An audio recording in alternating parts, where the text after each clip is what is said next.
I don't think people understand how bad labor market data, typical labor market data is. It's really bad. And I'll give you three numbers to remember, and then I'll talk about it in more depth in just a second.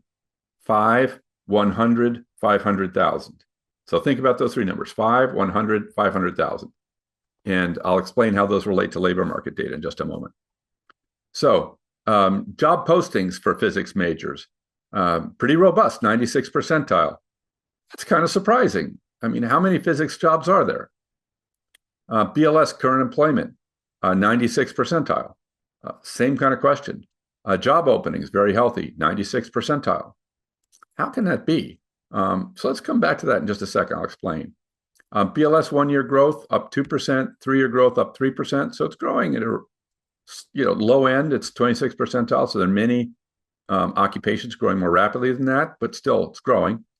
And job postings per graduate, 1.5. That's right, a little above average at 67th percentile. So it's moderately healthy, I would say. Nursing's a 4 to 7 multiple. So that's, if you want to know what it looks like when you're a shortage, that's the kinds of numbers you would see. Wages are good, 25th percentile wage. Now, I'm going to confuse you here a little bit. People who are earning at the 25th percentile who have physics degrees make $62,000. That's pretty good. That's better than 76% of other programs. The post-entry median wage, the post-entry bachelor's median wage is $93,000. So 3 years after someone's graduated, the median income is about $93,000.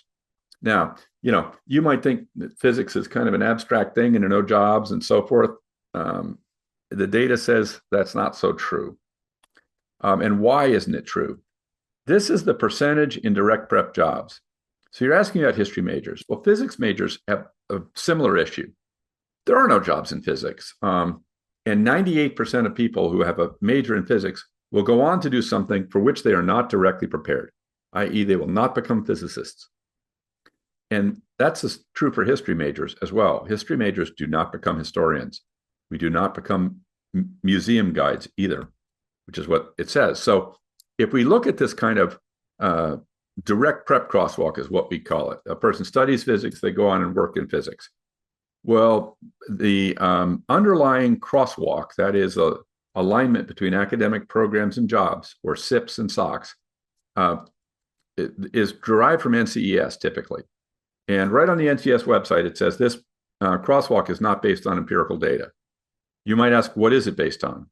The opinions of a handful of guys sitting in a room who said, if you're a physics major, you can become a teacher, a natural sciences manager, a physicist, or a physics teacher in college. Well, you might well ask yourself, how well did those guys do? Did they really get it right in terms of what people with a physics major go do in life? Well, let's just say instead of 4 occupations, they go into 768 occupations. Okay, now I do a lot of this work, and if you're off by 10%, I can kind of wrap my head around that. And it's market data, it's messy, it's constantly changing. So, I'll give you plus or minus 10, and we're all in the ballpark together. But when you say 4 occupations and the real data says 768, you're off by 200x. That's a problem. And so I mentioned the 5, 100, 500,000. So the 100 is on average, the NCS crosswalk is off by 100 to 1 ratio between the number of jobs occupations they say people can go into, and the number of occupations they really go into. History majors go into over 470 different occupations, not the 6 that NCES says. By the way, also, when you look at this, you find they go into much more lucrative occupations than NCS says as well. So much of what you've heard over the years about how you can't get a job if you're a liberal arts major, or you can't make any money if you've had this major or that major, or philosophy major in particular, it's just not true. It's just counterfactual. Those folks go off and generally do fairly well. They earn about double what a high school graduate's going to earn. So there's a lot of misinformation floating around out there right now about this. If you need to know the facts, we have them. I'm happy to talk to you about it. And they're in our systems, and you can get them from there directly.